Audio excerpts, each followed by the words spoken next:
So you spent decades, blood, sweat, and tears to get the business to where you are right now. And after so many years, do you want to pay everything you have to taxes or a good material chunk? I don't think so. So within this video, I want to tell you a little bit about a charitable remainder trust and how it can have dual purposes. Primarily, it's going to help you with those philanthropic objectives that you have. Secondarily, it's going to help have tremendous and material tax benefits and impacts for you and your family, whoever you choose to be a beneficiary. So let's go a little bit into this presentation. Primary purposes, you receive an immediate tax deduction when you contribute those assets to the charitable remainder trust. Even though during the life of the trust, you're going to be receiving distributions as a beneficiary if you choose, and any other beneficiaries that you so choose to have in that trust.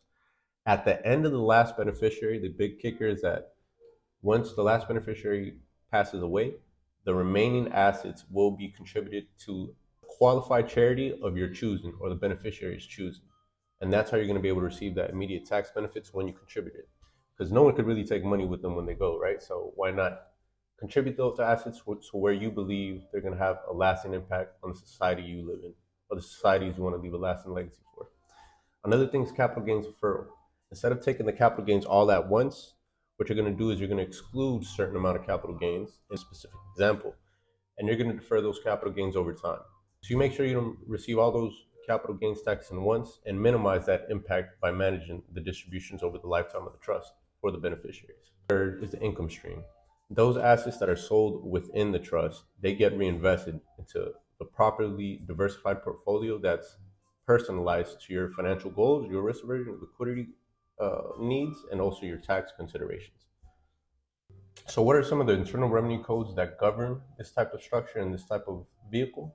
It's Internal Revenue Code 664. It establishes the federal tax framework for charitable remainder trusts. It defines structure and requirements for two specific trust types: charitable remainder annuity trusts, and second, charitable remainder uni trust. To qualify, a charitable remainder trust must meet strict IRS guidelines, such as paying a minimum of 5% of net asset values of the trust to the beneficiaries, or a maximum of 50%. And reporting on such forms in the IRS, such as Form 5227. Non-compliance can cause loss of tax-exempt status and require you to pay all the capital gains upfront and lose any tax deductions that you had before. Another internal revenue code that governs this type of structure in this vehicle is Internal Revenue Code 170, which governs the amount of deductions you can take when you contribute the assets. So let's do a simple case study. Meet our client. John is a successful entrepreneur who founded a C corporation 25 years ago. After decades of building his business, he is now considering selling within the next 2 years. He's anticipating the sales price to be $20 million. After years of contributing, he has a cost basis of $4 million. If we take that simple example and understand that 20 minus 4 is going to leave with a 16 million capital gains tax, and understand that since he's holding it for the long term, he's going to be applied the 20% long-term's capital gain tax rate instead of the ordinary income tax rate if they're short-term. And because he held for long-term, these are taxed at the capital gain tax rates at 20% as opposed to ordinary income tax rates if they're considered short-term investments. Since it's taxed at 20%, we also got to remember that because this goes over some other requirements, the federal government's going to tack on another 3.8 in net investment income tax. So in total, it's approximately 24%. If we apply that 24% approximately to that 16 million, he will have a 3.8 million approximately tax bill that he would have to pay in the year that he sells those assets, those C Corp stocks. But here's the kicker. There's another alternative. And if you were to pursue this alternative, there's material after-tax wealth that can be generated by structuring this transaction properly. So let's go a little bit about the steps that we'd have to take. So first, you would contribute. Instead of taking $20 million that you're going to report in your taxes, you're going to donate $11 million of your C Corp stock, because that's a huge disclaimer right there. Only C Corp stock can be contributed to a charitable remainder trust.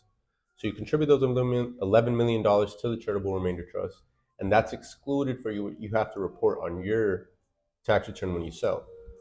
So $11 million in charitable remainder trust, you're left with reporting $9 million. But the kicker is when you contribute that C Corp stock and it sells those assets, you're going to get a charitable deduction that's, let's say, prorated at 20 to 30% of those $11 million contributed through stock.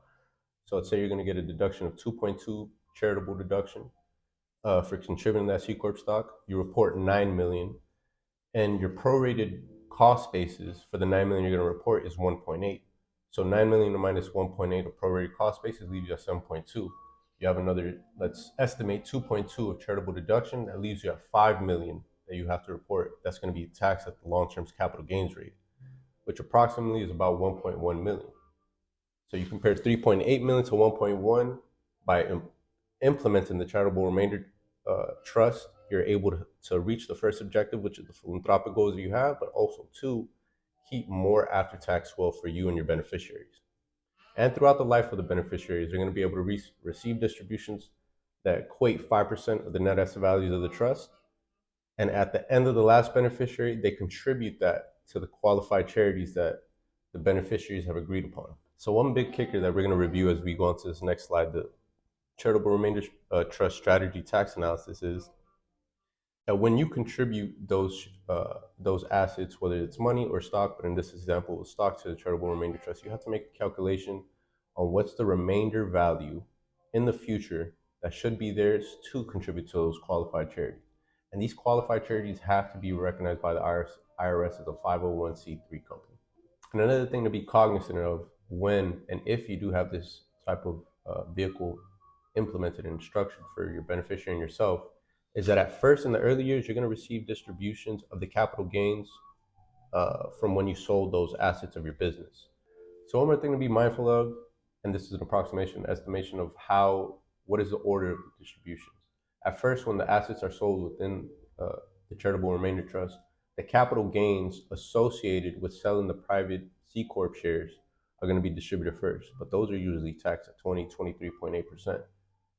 After those are depleted, it's going to be the capital gains of the money that was reinvested after the C Corp shares were sold, then dividend, interest, tax exempt interest, and then capital. Capital doesn't get taxed at all, or contributed capital, because that's your cost basis. So that's something to be mindful of to plan for the future. So pretty much that's it. We went over a very potent and imperative, powerful type of tax strategy that's available to everybody, that has the primary purpose of philanthropic objectives, but also secondarily to structure your hard-earned wealth in a manner that's going to give you distributions for your lifetime, your beneficiaries, and receive a charitable deduction by abiding by and obliging yourself and the trust to contribute those assets to qualified charities at the end of the life of the last beneficiary. So if you believe that you're in that or approaching a liquidity event and you want to structure that sale so you can benefit yourself, for not only now but the future, come reach out to us.